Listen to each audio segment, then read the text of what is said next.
In the year 1812, Europe had only one master. From the shores of Portugal to the Russian frontier, the word of one man was law: Napoleon Bonaparte. He wasn't born into royalty, he was a common soldier who, through sheer military genius, crowned himself Emperor of the French.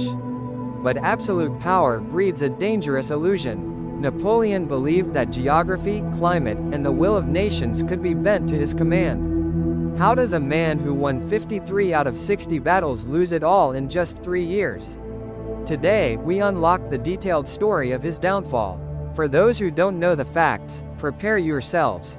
What destroyed the world's greatest empire wasn't just a single battle, but a lethal sequence of strategic blunders, a frozen nightmare, and the greatest betrayal of the modern era.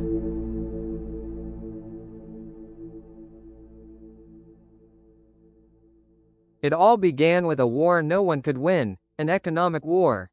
Napoleon had established the so-called continental system. Since he couldn't invade England by sea, he banned every country in Europe from trading with the British. He wanted to suffocate the UK's economy.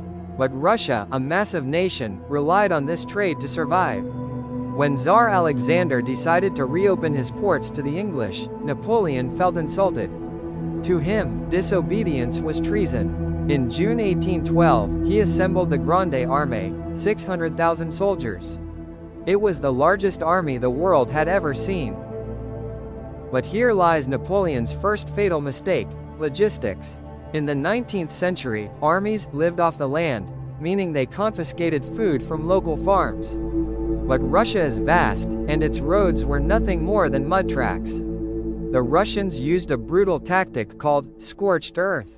As they retreated, they burned their own crops, slaughtered their livestock, and torched their homes. Napoleon was advancing, but his army was starving. Before even fighting the first major battle, he had already lost 100,000 men to diseases like typhus. He was gaining territory, but he was losing his soldiers to an invisible enemy: hunger.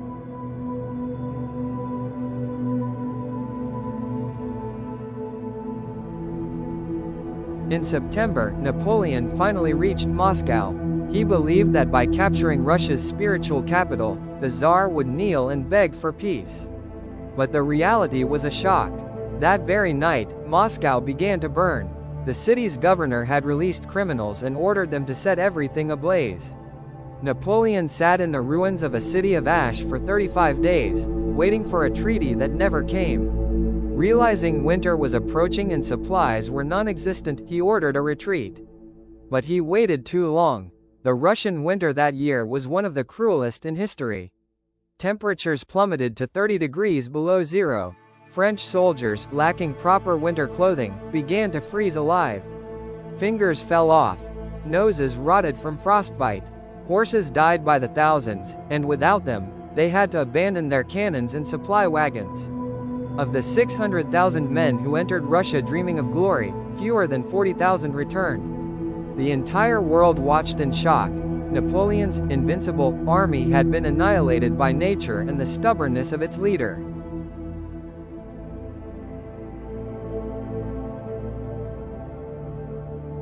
When Napoleon returned to France, he discovered that the fear he once commanded had vanished. Nations that once served him, like Austria and Prussia, saw his weakness and switched sides. They formed the Sixth Coalition, a union of all Europe's great powers against one single man. Napoleon tried to fight back. He was still a genius, but now he had to use teenage soldiers, 15-year-old boys, because the experienced men had perished in the Russian snow. In 1813, at the Battle of the Nations in Leipzig, he was surrounded by armies twice his size. He fought bravely, but he was defeated. In 1814, the enemy invaded Paris. Napoleon's own generals, his most trusted men, refused to fight any longer. He was forced to abdicate the throne. As a final humiliation, the victors sent him to the tiny island of Elba in the Mediterranean. The world thought the Napoleonic nightmare was over.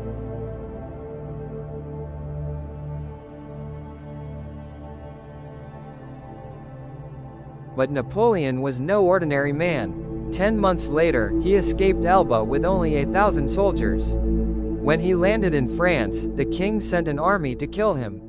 Napoleon, alone, walked toward the soldiers, bared his chest, and shouted, "If there is any among you who would kill his emperor, here I am." The soldiers, instead of firing, wept and shouted, "Long live the emperor." He retook power in Paris without firing a single shot. But Europe would not allow it. In June 1815, the final battle took place, Waterloo, in Belgium. Here, the tactical detail is crucial.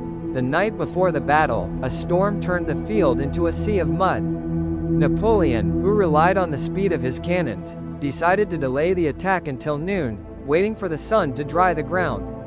Those few hours were his death sentence.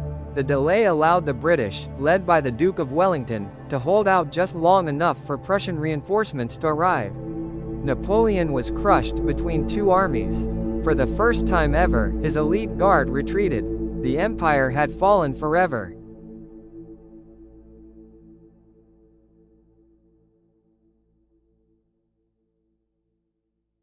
This time, the British showed no mercy. They sent him to the island of St. Helena, an isolated rock in the middle of the Atlantic Ocean, where he would spend the rest of his days guarded by 2,000 soldiers. There, he died in 1821, officially of stomach cancer, though many still believe he was poisoned. Napoleon fell because he didn't know when to stop. His ambition ignored basic logistics and human exhaustion. Yet, he left behind the Napoleonic Code, the modernization of cities, and the idea that a common man can change the world. Napoleon's story teaches us that limitless genius is the shortest path to ruin. He ruled Europe but ended his days listening only to the sound of the waves, in absolute exile. Napoleon conquered almost everything, but time was his greatest enemy. And for you, what was the emperor's biggest mistake? The Russian winter or the haste at Waterloo? Leave your opinion in the comments. If you want to keep unlocking the secrets of the past, subscribe to Epic Loop.